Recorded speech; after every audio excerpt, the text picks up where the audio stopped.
आज के आपके करंट अफेयर्स 9 जून 2022 के सबसे पहला करंट अफेयर है रेपो रेट के बारे में। तो रेपो रेट क्या है और इसकी क्या पॉलिसी। बेसिकली जो आपके न्यूज है, आपके आरबीआई ने रेपो रेट 50 बेसिक पॉइंट से इंक्रीज किया है ताकि इन्फ्लेशन को कंट्रोल किया जा सके। ठीक है, इस टाइम इंडिया के अंदर इन्फ्लेशन काफी ज्यादा बढ़ रही है।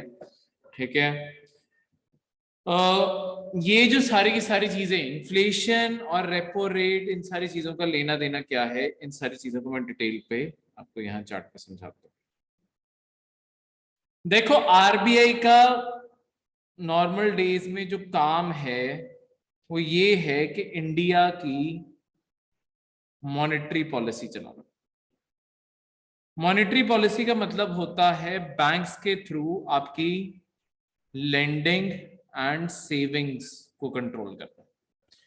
लोग कितना लोन ले रहे हैं और लोग कितनी सेविंग कर रहे हैं, इन सारी चीजों को मैनेज करना। तो आपके मॉनेटरी पॉलिसी में अगर देखा जाए, आरबीआई करता क्या है, ये जो आपके रेपो रेट है, मेन ये होता है रिवर्स रेपो रेट, इसी से जुड़ा होता है रेपो रेट और इसी के साथ में रिवर्स रेपो रेट। इन दोनों को एक साथ इमेजिन कर लो, एक सिंगल बटन, एक सिंगल स्विच के तौर पर। अब रेपो रेट और रिवर्स रेपो रेट, इन दोनों चीजों के बारे क्या है, कैसे होगा और क्या काम है इनका, ये सब कुछ पढ़ते हैं यहाँ पे। देखो, आपके आरबीआई इन्हें बढ़ाता या कम करता है डिपेंडिंग कि आपके मार्केट में इन्फ्लेशन, महंगाई कैसे चल रही है। हमें आरबीआई को सबसे पहले महंगाई देखनी पड़ती है। देखो, ऐसा नहीं है कि महंगाई हमेशा बुरी है। इकोनॉमी के अंदर हमेशा अच्छी चीज होती है लो इन्फ्लेशन, थोड़ी सी महंगाई बढ़ती रहे। थोड़ी महंगाई बढ़ने का मतलब क्या होता है? देखो, अल्टीमेटली इकोनॉमी चलती है दो प्रिंसिपल पे, डिमांड और सप्लाई।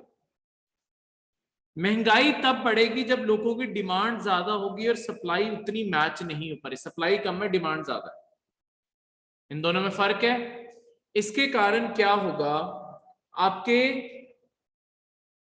इन्फ्लेशन का जो ये सारी चीज है, इसके अंदर मतलब क्या चीज अक्कर होगी आपके, जब अगर डिमांड ज्यादा है, मतलब अगर थोड़ी सी डिमांड ज्यादा है, देखो आपकी सप्लाई, कंपनीज को हमेशा इंकरेजमेंट मिलेगी कि वो सप्लाईज बढ़ाए। कंपनीज अपनी सप्लाई बढ़ाने जाएंगे तो इसका मतलब है कि वो और ज्यादा जॉब्स देंगे, और ज्यादा जॉब्स देंगे यानी कि और लोगों के हाथ में पैसा आएगा और वो और ज्यादा मार्केट में खर्च कर पाएंगे। तो ये अच्छी सिचुएशन मानी जाती है कि लोगों की इकोनॉमिक कंडीशन बेटर होती जाती है और लोगों को नौकरियां मिलेंगी, बेटर पे मिलेगा, ये सब कुछ मिलेगा। ठीक है, अब ये जो डिमांड और सप्लाई का ये जो डिफरेंस है, यहां पे अब अगली चीज जो आ जाती है वो ये है कि अगर डिमांड हद से ज्यादा बढ़ गई तो एक पॉइंट पे ऐसा हो जाता है, डिमांड बढ़ेगी, अगर सप्लाई नहीं बढ़ी ना, फिर क्या होता है कि आपके ना प्राइजेस हद से ज्यादा बढ़ने लग जाते हैं। क्योंकि जिस चीज की डिमांड होगी, जैसे प्याज आप हर साल देखते हो महंगा होता है। प्याज क्यों महंगा होता है? डिमांड, हर कोई प्याज खरीदता है, पर सप्लाई पीछे से उतनी नहीं आ रही, खेतों से आपकी उतने प्याज आ नहीं रहे, तो अल्टीमेटली सप्लाई शॉर्ट पड़ गई। जब सप्लाई शॉर्ट पड़ गई, अब जो जितना मार्केट में सामान अवेलेबल है ये ऑब्वियसली ज्यादा महंगा बिकेगा और उन लोगों को मिलेगा जो इसे खरीद सकते हैं। ठीक है, इस तरीके से आपकी ये सारी की सारी चीज इंश्योर की जाएगी। क्लियर है? कोई भी डाउट? तो इस तरीके से ये सारी की सारी चीज इंश्योर की जाएगी। अब अगली चीज जो इसके साथ आती है, डिमांड सप्लाई के साथ, यहां पे अब जब प्राइजेस बढ़ गए, इसे ही कहते हैं कि इन्फ्लेशन आउट ऑफ कंट्रोल हो रही है। अब आउट ऑफ कंट्रोल जब हो रही है, हमें किसी ना किसी तरीके से डिमांड को कंट्रोल में लाना। डिमांड अल्टीमेटली आती कहां से है? डिमांड अल्टीमेटली आ रही है पैसे से। लोग खर्चा कर रहे हैं ना, पैसे की जितनी ज्यादा मार्केट में सप्लाई होगी, जितना पैसा अवेलेबल होगा मार्केट में, लोग उतना ही ज्यादा खर्चा करेंगे। अब पैसा दो जगहों से आ रहा है, एक तो लोगों की अपनी खुद की कमाई है, अर्निंग है, उससे लोग खर्चा कर रहे हैं। दूसरी चीज है, लोग कहीं से अगर उधार ले रहे हैं, लोन ले रहे हैं, ये भी तो अल्टीमेटली जाके आपके इसी चीज का हिस्सा पड़ेगा, मनी सप्लाई का हिस्सा बनेगा। अब अर्निंग और लोन, ये जो दोनों चीजें हैं, इन्हें अगर आप कंट्रोल कर लोगे, आपकी डिमांड कम हो जाएगी, डिमांड कम हो जाएगी तो महंगाई कम हो जाएगी। तो आपकी आरबीआई करता क्या है, आरबीआई रेपो रेट जब इंक्रीज करता है, रेपो रेट इंक्रीज होने से क्या होता है कि आपके जो लोन होते हैं ना, लोन के ऊपर इंटरेस्ट रेट महंगा हो जाता है। इंटरेस्ट रेट लोन्स के ऊपर भी महंगा हो जाएगा सबसे पहले तो लोन्स के ऊपर इंटरेस्ट रेट महंगा हो गया, लोगों को लगेगा कि अभी लोन बहुत महंगे हैं, अभी नहीं लेते जो सामान लेना, तो लोग लोन लेना कम कर देंगे। तो जब लोगों ने लोन लेना कम कर दिया तो अपने आप आपकी ये वाली मनी सप्लाई कम होगी। अब अर्निंग्स, अब देखो ऐसा तो है नहीं कि मैं लोगों को बोलूंगा पैसा लेना बंद कर दो, ठीक है, कंपनीज को बोलूंगा पैसा देना बंद कर दो, ऐसा तो नहीं कर सकता। अब चलाना तो सबने ही है ना अपना सिस्टम। तो यहां पे लोन के अलावा अगली चीज जो है वो है आपके अर्निंग्स की। अर्निंग्स को आप तब्दील कर सकते हो लोगों की सेविंग्स पे। लोगों से अगर मैं एफडी करवा दूं तो एफडी लोग क्यों करेंगे, फिक्स डिपॉजिट साल के लिए अपना 5 साल के लिए 3 साल के लिए पैसा फंसा के क्यों बैठ जाएंगे, वो इसलिए फंसा के बैठ जाएंगे अगर मैं उन्हें अच्छा इंटरेस्ट रेट दूंगा। तो जब भी रेपो रेट बढ़ता है आपके दोनों इंटरेस्ट रेट बढ़ जाते हैं, आपके लोन भी महंगे हो जाते हैं पर सेविंग पे अच्छा इंटरेस्ट रेट बनने लगता है। तो लोगों को दिखता है कि लोन लेने का कोई फायदा नहीं, बहुत महंगे हुए पड़े हैं, पर आजकल सेविंग अच्छी चल रही है, तो जिस भी बंदे के पास जितना भी पैसा एक्स्ट्रा पड़ा है वो उठा के आपके सेविंग्स में लगा दो। ठीक है, क्लियर है? तो इस तरीके से ये काम करेगा सारा कुछ। क्लियर है, इसमें कोई भी डाउट?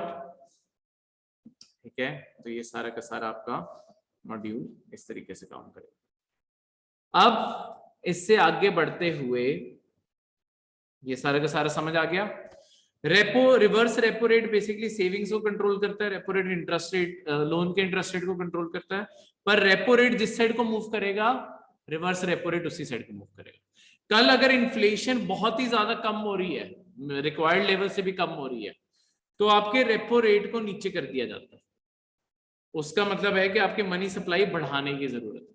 उससे क्या होगा, आपके लोन सस्ते हो जाएंगे, इंटरेस्ट रेट कम हो जाएगा, तो लोगों को लगेगा अभी लोन ले लेते हैं, बहुत ही अच्छा इंटरेस्ट रेट मिल रहा है, कम चुकाना पड़ेगा, ले लेते हैं, तो लोग लोन लेने लग जाएंगे। दूसरी साइड पे जितनी अर्निंग्स है लोगों को लगेगा अभी एफडी करवाने का कोई फायदा ही नहीं है क्योंकि इंटरेस्ट रेट बहुत कम मिल रहा है, तो इस कारण लोग सेविंग करना कम कर देंगे, तो लोग और खर्चा करेंगे, इकोनॉमी रिवाइव हो जाती है। तो इस तरीके से आरबीआई आपकी ये सारी मनी सप्लाई को कंट्रोल करने की कोशिश करता है रेपो रेट और रिवर्स रेपो रेट से। क्लियर है, कोई भी डाउट? तो ये सारी चीज। सेकंड करंट अफेयर है खीर भवानी टेम्पल। खीर भवानी टेम्पल ये आपके कश्मीर वैली के गंदरबाल डिस्ट्रिक्ट में पड़ता है, ठीक है, तो वहां पे ये टेम्पल है। तो खीर भवानी टेम्पल जो है एक आपके गंदरबाल जैसे बताया वहीं पे ऑलमोस्ट श्रीनगर के नॉर्थ ईस्ट में 25 किलोमीटर नॉर्थ ईस्ट को पड़ता है। ये आपके काफी फेमस टेम्पल है क्योंकि ये टेम्पल ना आपके सबसे पहले तो एक सेक्रेट स्प्रिंग के ऊपर बना हुआ है। स्प्रिंग पता है ना क्या होता है, जो आपके जमीन के अंदर से पानी आ रहा होता है, तो वहां से ऐसे पूरा एक जमीन के अंदर से पानी निकल के एक फ्लो बनने लग जाता है ना, ठीक है, तो उन्हें स्प्रिंग कहते होते हैं।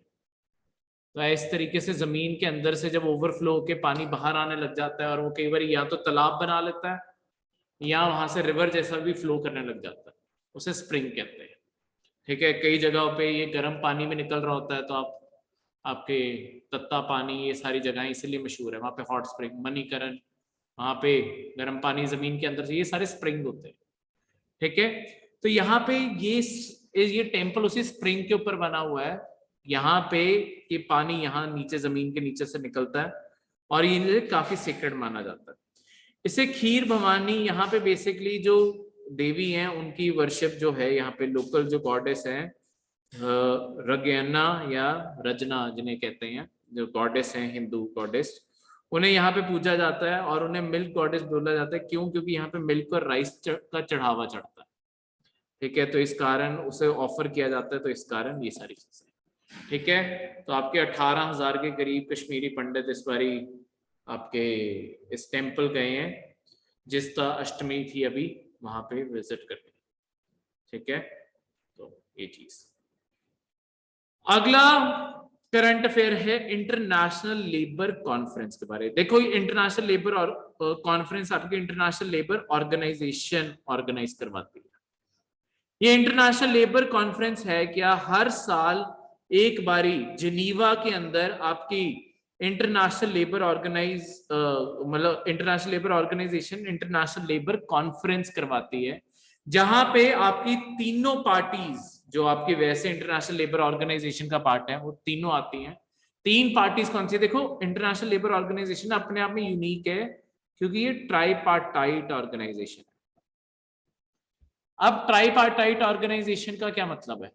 ट्राईपार्टाइट ऑर्गेनाइजेशन का मतलब है कि इसके अंदर तीन तरीके के मेंबर्स हैं। गवर्नमेंट इसके मेंबर है, एम्प्लॉयज इसके मेंबर है, और एम्प्लॉयर इसके मेंबर है। तो तीनों लोग इंटरेस्टेड हैं सारे वर्कफोर्स में। तो अगर तीनों के रिप्रेजेंटेटिव्स यहाँ पे इकट्ठे होंगे, वो सारे के सारे, कोई भी किसी को इश्यू आ रहा है वो सारे डिस्कस कर सकते हैं। तो इस तरीके से यहाँ पे ये सब कुछ एग्जिस्ट करता है। ठीक है, तो इंटरनेशनल पार्लियामेंट ऑफ लेबर भी इसे बोला जाता है क्योंकि सारी लेबर की डेलीगेशन यहाँ पे आती है। ठीक है, और ये सारी पार्टिसिपेशन यहाँ पे होते हैं। तो यहाँ पे सारे डेलीगेशन के सेम राइट्स होते हैं, वो अपने आप को फ्रीली एक्सप्रेस कर सकते हैं, वोट डाल सकते हैं, कोई भी रेजोल्यूशन वहां पे आए उसके मुताबिक ये सारी चीजें काम करती है। इंटरनेशनल लेबर ऑर्गेनाइजेशन के बारे में बताऊं तो देखो ये यूनाइटेड नेशन से भी पुराना है। ये 1919 के अक्टूबर में बनाया गया था, जब आपका league of Nations, United nation से पहले एक ऑर्गेनाइजेशन एग्जिस्ट करती थी, लीग ऑफ नेशंस। इसका भी काम यही था, वर्ल्ड पीस, वॉर्स को बचाना। ये फेल होगी, वर्ल्ड वॉर 2 होगी थी इसके बाद, इस कारण लीग ऑफ नेशन खत्म हो गई थी, उसके बाद यूनाइटेड नेशन आया। ठीक है, अब ये यूनाइटेड नेशन के अंडर है, पर बनी ये यूनाइटेड नेशन से पहले 1919 में यूनाइटेड नेशन का कोई नामो निशान में, 1944 में जाके यूनाइटेड नेशन बना, ये 1919 में बनी थी। ठीक है, इसके टोटल 187 मेंबर्स हैं। ठीक है, और इसके अंदर इसका हेडक्वार्टर वही जिनीवा स्विट्जरलैंड में है, तभी हर साल ये जो कॉन्फ्रेंस होती है वो जिनीवा में होती है। ये इसीलिए यूनिक है, जैसे मैंने आपको बताया, क्योंकि ये एक ट्राईपार्टाइट ऑर्गेनाइजेशन है। ठीक है, यहाँ पे कहीं लिखा भी होगा, ये यूनिक स्ट्रक्चर है। यहाँ पे आपके गवर्नमेंट, एम्प्लॉयर और वर्कर्स तीनों के रिप्रेजेंटेटिव एक साथ आके डिस्कशन करते हैं, अलग अलग प्रपोजल्स को अप्रूव करते हैं, उसके अकॉर्डिंग ये सारी चीज काम करती है। ठीक है, अब यहाँ पे आपको एक क्वेश्चन आ सकता है, देखो 187 तो इसके मेंबर हैं, पर आपको और एक कुक्स आइलैंड जो यूनाइटेड नेशन का मेंबर नहीं है, वो भी इसका मेंबर है इन सारे 187 में। इसके अलावा आपके ना कुछ यूएन के मेंबर्स हैं जो आईएलओ के मेंबर नहीं हैं, जैसे कि अंडोरो, भूटान नहीं है, लाइकनस्टाइन नहीं है, माइक्रोनेशिया नहीं है, मोनाको नहीं है, नारुरो नहीं है, और नॉर्थ कोरिया नहीं। इनमें से कुछ पैसिफिक आइलैंड के देश हैं, ये नारुरो जैसे, मोनाको, लाइकनस्टाइन, ये यूरोप में छोटी छोटी कंट्री पड़ती हैं। ठीक है, और माइक्रोनेशिया भी पैसिफिक में ही है, और भूटान आपको पता ही है।